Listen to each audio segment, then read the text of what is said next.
let's just say Tim Berners-Lee is fun. And we mentioned this W3C and that he founded that part, the World Wide Web Consortium. And as some of you already might have noticed, that the W3 has actually stand for the three W's in the World Wide Web, and consortium, yeah, that's the C. So there they have the abbreviation on why it's shaped that way. And well, who is pulling the strings? It's actually not Tim Berners-Lee, although he created a lot of it. He founded, this, and there's actually another group also that's really, really into changing things here. And we're going to look into both of them. So first off, what we know about W3C is that it's an international consortium, so it crosses national boundaries. It's not only USA, where member organizations, full-time staff, and the public collaborate to develop web standards with a mission to guide the web to its full potential.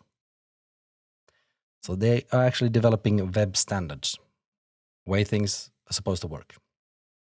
And we can see that member organizations, full-time staff, and the public, and I really want to stress this, the public, because it can change a lot of stuff, and I'll get back to that quite shortly. But first off, let's look at the next group. The next group is a question mark, but it's a funny thing because it's actually what work group. So it's a group of, that's what we usually say about this what work group.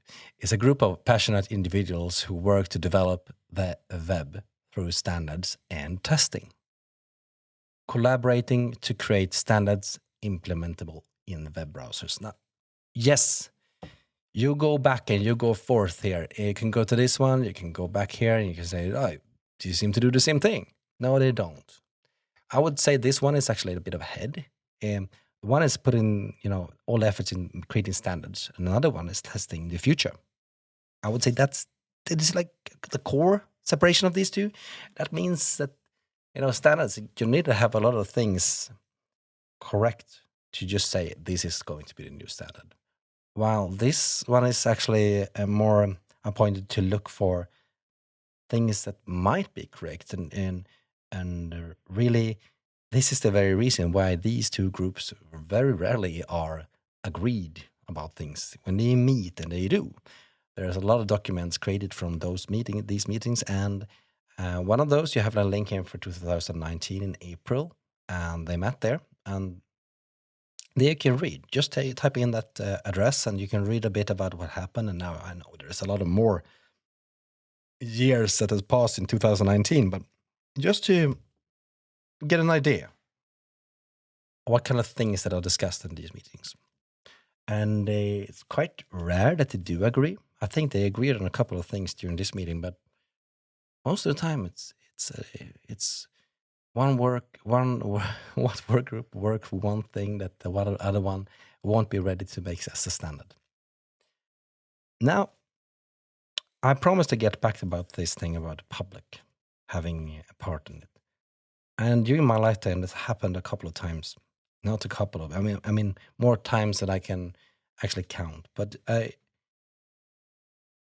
it's really a democratic thing. When we later on in this lecture, we'll talk about semantics more. You'll learn more about what semantic can be and stuff. But just to make it easy, we can say that all these things that create in the web, we need to label it with a value, telling the user or the web browser what this thing is. Is it a headline? Is this an image? And so on and so forth.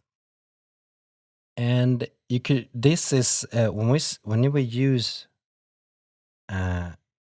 elements, as this so called, and put content inside them, and we want to tell the browser or the user what kind of content it is, we're using semantics.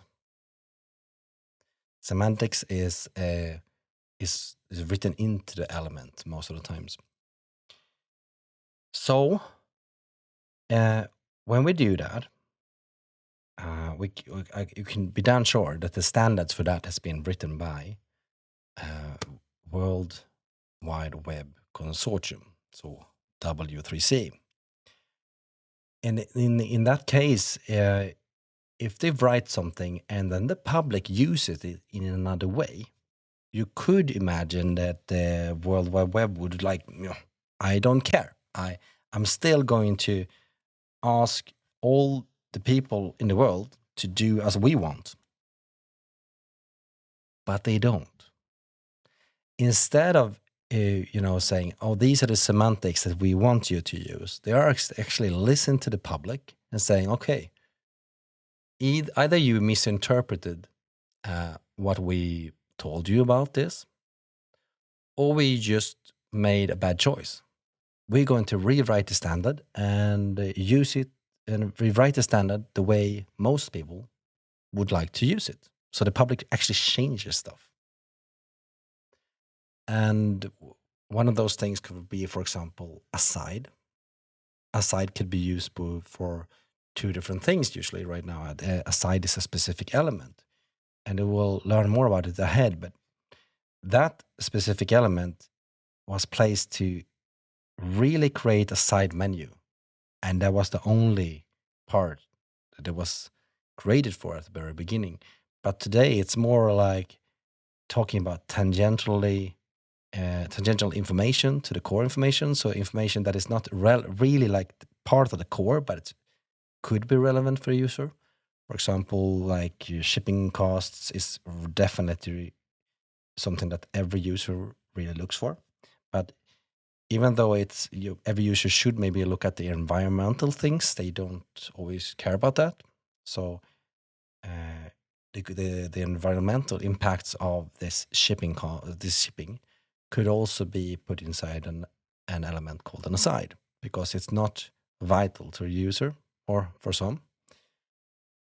And so you can actually say something about the content by changing element. That's semantics. And that's all I had to say about these two groups. But please read into them a lot more. And I'll see you in the next lecture.